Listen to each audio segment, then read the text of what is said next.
In today's video, I'm going to teach you how to upload my own voice over in InVideo. By the end, you'll know exactly how to bring your recorded narration into InVideo AI and make it the primary audio for your project, all without any confusion. First, open InVideo AI and head to the main workspace. Make sure you're signed in and that your voice file is ready on your computer. Common formats like MP3, WAV, and M4A work great. For the cleanest result, use a high-quality mono recording and keep the file name clear so it's easy to find later.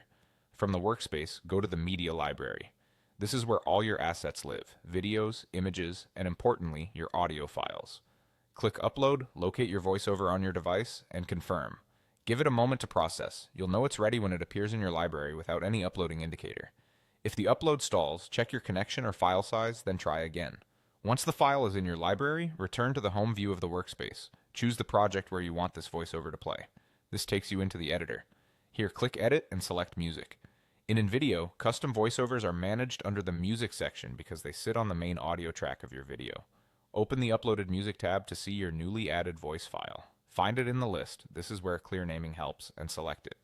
Choose Replace to swap the existing track with your voiceover. This tells InVideo to use your narration as the primary audio for the timeline, which is perfect when your voiceover leads the story. Next, click Apply to confirm the change. You may see a brief processing step while the waveform updates. After it's applied, scrub through your timeline and preview a few sections to ensure the voice aligns with your visuals. If you notice any misalignment, you can fine-tune later by adjusting clip timing or pacing, but for now we're focused on getting the audio in and set. Finally, click Save Changes to lock in your updates. Saving now protects your progress and prevents you from accidentally losing the new audio track. A quick tip: keep an eye on overall loudness. Aim for a consistent level so the narration is clear without distortion. If you plan to layer gentle background music under your voice later, remember that your voice should always be the loudest element.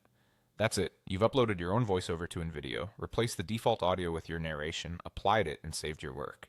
You're ready to continue editing with your custom voice front and center.